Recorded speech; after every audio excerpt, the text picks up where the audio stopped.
So one of the coolest stories coming out of the game yesterday was obviously around Josh Dobbs. And Kevin Seifert from ESPN, he covers the Minnesota Vikings, broke this story after the game, and I thought it was absolutely incredible. He said Josh Dobbs didn't take a single rep with the offense in practice this week. He had no snaps with center Garrett Bradbury, and he actually never threw a pass to any of the Vikings wide receivers this week. And what he had to say about it, Josh Dobbs, after the game, he said, that is for next week. This is absolutely incredible. This was the coolest story coming out of the win yesterday. We knew Josh Dobbs, traded here on Tuesday, landed in Minnesota Wednesday morning, and he was still able to come in relief for Jaren Hall and get a victory on the road with no Darisaw, no Justin Jefferson. It was one of the craziest games and one of the best performances I have seen out of a quarterback for the Vikings in a very long time, just given the overall circumstances and the context heading into that game. I'm going to be diving into his overall performance here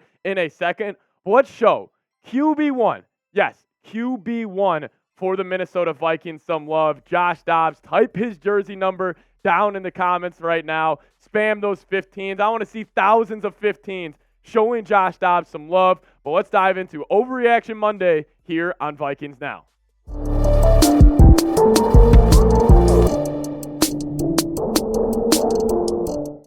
What's going on, everybody? Welcome to the Vikings Now by Chat Sports. My name is Patrick Siepman, and welcome in. I woke up with the biggest pep in my step today because the Vikings got a big-time win against the Falcons yesterday when they had absolutely no business to get a win. So on today's show, we'll dive into some of the top overreactions. I scrolled through the Twitter streets, was looking at everything, and we looked at some of the top overreactions from you Vikings fans that we'll get into here in a second. But I do have some injury news that I do want to address.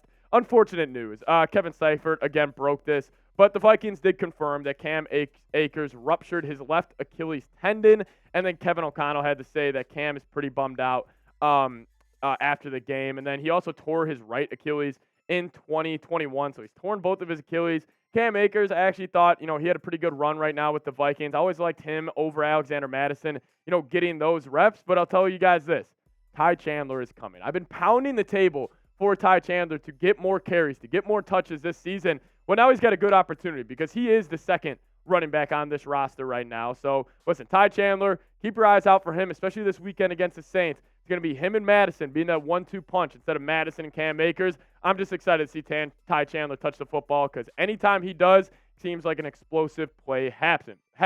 But Overreaction Monday, let's dive into it, man, because it's all positive coming out of the game, obviously besides the Cam Akers news. But number one for me, and I wore this shirt for a reason today. It's my 2017 NFC North Champion t-shirt. My number one overreaction is this team is special. And is it 2017 all over again? Obviously, we knew in that year it was originally Teddy Bridgewater was supposed to be a starting quarterback.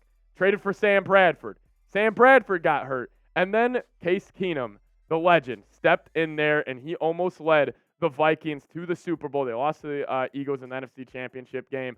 But, man, this team has special written all over them. And the number one takeaway I had from yesterday was they just kept fighting. Like, over and over again. You lose quarterback Jaren Hall in the game. You lose KJ Osborne during the game as well, and you still were able to get a win. Think about this bigger picture right now.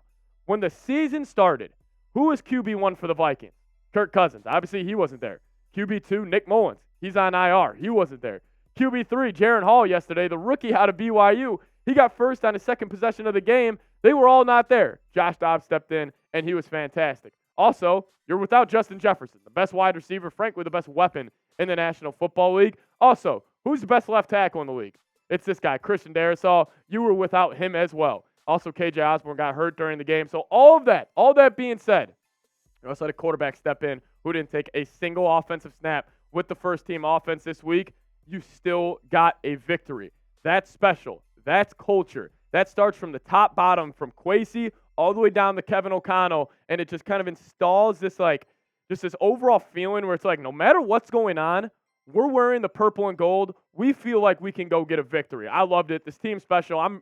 I tell you what, if Kevin O'Connell hit me up and said, I need you to go get some reps for left tackle, for Christian Darisaw, whatever it is, whatever position, I would go to war for those guys in that locker room. Special group, special group, and I'm so excited for the rest of this year. But a little more football talk here. The secondary. I thought the secondary was almost the star of the game yesterday if it wasn't Josh Dobbs, man. The secondary really took a step, and in specific, two players, Byron Murphy and Mekhi Blackmon. We can start off with Byron Murphy. Obviously, he had that big interception following the Caleb Evans, another guy who also played well in the secondary yesterday when he stripped Bijan Robinson. But, man, look at the stats for Byron Murphy yesterday. He had only 2 receptions allowed, only 23 yards allowed. He did have that big interception, like I said, 1 PBU. He had a quarterback pressure, and that coverage grade was fantastic at 89.2. Listen, Byron Murphy had a rough start to his tenure in Minnesota this year, but over the past couple games, going against some good wide receivers, he's really upped his game. So I wanted to give some love and give a shout-out to Mr. Byron Murphy. But then, hey, man, the rookie, Mekhi Blackmon, 26 coverage snaps, 0 receptions allowed, 0 yards allowed as well out of Mekhi. Listen, I thought it was just great the way he played. Obviously, being a late third-round pick coming out of USC, Brian Flores has been raving about him throughout camp and obviously throughout the season, just how hard he works. So it felt good to see him go and play and, really play well. Because this secondary coming in the year said biggest position of need. They absolutely balled out yesterday. So shout out to them. Number 3, are the playoffs a lock? Are the Vikings for sure going to the playoffs?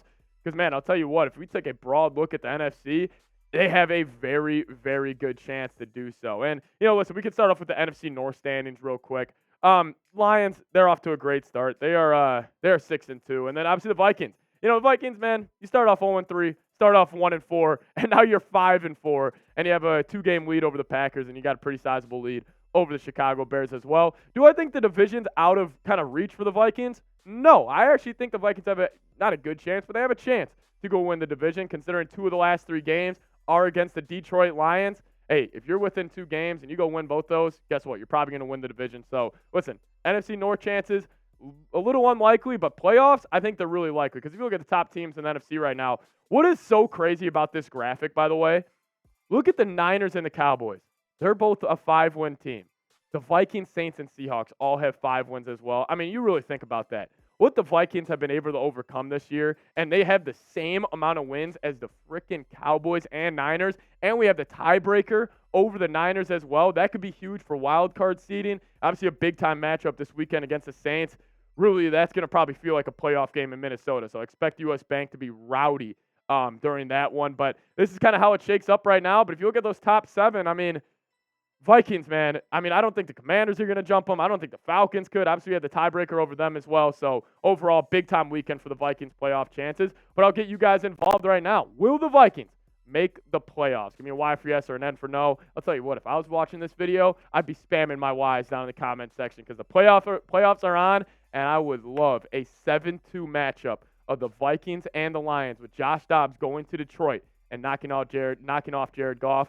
Ooh, I would absolutely love that. But, hey, we got 2 more overreactions coming your guys' way here in just a second. But Game Time is back, baby, and I got to give a huge shout-out to them. Make sure you guys do go download the Game Time app and use the code VikingsChat for $20 off your first purchase. You shouldn't have to worry when you're buying tickets to your next big event. Game Time is the fast and easy way to buy tickets for all sports, music, comedy, and theaters events near you with killer last-minute deals, all-in prices, views from your seat, and their best price guarantee. Game Time takes the guesswork out of buying tickets. Guys, listen, I absolutely love Game Time. Anytime I'm going to any event that involves buying tickets, I am using them. If you guys use that code VikingsChat, like you see right there, they're going to hook it up for you guys and give you guys $20 off your first purchase. So make sure you guys do get hooked up with them today. I absolutely love it. Hey, if you want to go to the Vikings-Saints game this weekend, make sure you guys use Game Time if you guys plan on going there. But one more time, make sure you guys do check out Game Time. Download the app and use the code VikingsChat for $20 off your first purchase.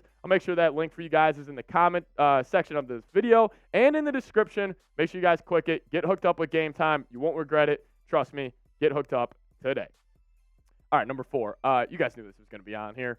This guy right here, Josh Dobbs, he's him. Absolutely incredible what he did. We already talked about the story at the top of the show about how he took no offensive snaps at all, and he absolutely balled out, man, yesterday. It was just incredible. Like, we know he was actually, he had an internship with NASA coming out of college, so we knew he was a very smart guy. He actually wanted to be a rocket scientist. So we knew, like, picking up on the playbook wouldn't be that big of a deal for him. But, man, his stats yesterday were absolutely incredible.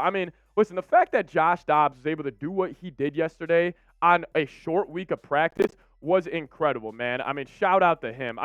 listen, the completion percentage and through the air, it's not going to blow you away, but this was also in legitimately 3/4 of football what he did, 20 of 30, 160 yards. But his ability on the ground is what I love, and it's so funny. We have such a yin and yang, or such a difference between how Kirk Cousins plays and how Josh Dobbs plays. Josh Dobbs has that backyard football. Let me get out of the pocket. Let me make plays, and that's what he did with his legs. 7 carries, 66 yards, had 3 total touchdowns. Obviously, the game winner, the Brandon Powell, was absolutely fantastic. And this was an all-timer performance. Like, when I go talk about this game, whether it be like, my kids in the future or whatever it is, like, I'm going to tell them about where I was for the Josh Dobbs first start against the Falcons. And who knows, man? What if this is your franchise guy? I know it may seem crazy, but this is his 4th season in the NFL.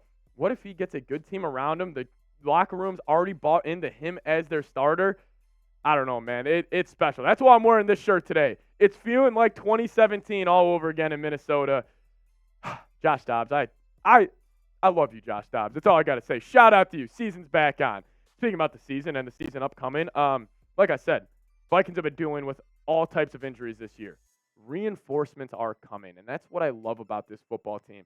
How they were able to overcome not having your star left tackle, not having the best wide receiver in the league. It's not like you're just missing, your starting left tackle and like one of your wide receiver ones. No, you're legitimately missing the best wide receiver and the best left tackle, and they're both have a chance to come back this week. Obviously, I don't know about Justin Jefferson yet specifically. They will have to open his 21-day practice window this week. But, hey, man, watch out. I mean, I really do think Jefferson might play this week. I would love for him to because I'll tell you what, Saints have a very good secondary, and obviously it would help to have him, Addison, Hockenson. And speaking about the Vikings wide receivers, Addison has really emerged as that he could be a wide receiver 1. I just think getting that confidence without Jefferson playing almost might be good for the whole group. That now both of them are kind of flexing their chest a little bit, playing with confidence. Then obviously this guy, him not playing was a little shocking yesterday, but I expect him to be back here shortly. Darrisaw, best left tackle in the league, so watch out for them. But overall, I do think this Vikings roster is incredibly loaded. Like, we talk about the Niners, Eagles as teams that have really good rosters. Like, I'm not saying the Vikings are on that level, but maybe they have a similar roster to the Cowboys. Like, we're top to bottom, they are a stacked team because you don't overcome everything you did without having a great roster around him. And, Kwesi, I will say, I'm sorry. I've been very critical of your draft picks. I've been very critical of just, your moves you made in free agency. Well, I'll tell you what, you won 13 games last year. You're already 5-4 this year with your new regime in Minnesota. So shout out to you guys. But I also want to do this. Let's keep the hype going. I already told you to spam those 15s. If you made it to the end of the video and you want to keep the hype going, skull to the bowl, baby. Spam those skulls down below. I want to see the comment section flooded with them. I'm excited. Vikings are back 5-4. Who would have thought when we were 0-3 or 1-4 that we'd be 5-4 right now with no Jefferson, Darrisaw, or Kirk Cousins? Whoever's writing the scripts for the NFL deserves a raise because I love it as a Vikings fan. But also, you guys can give me a follow on Twitter if you guys want more Vikings content over there. I'll be tweeting all the Josh Dobbs highlights next week against the New Orleans Saints and just this whole week in general. So shout out to you guys for watching today's video. See you guys next time. Thank you so much. As always, Skol Vikes, baby.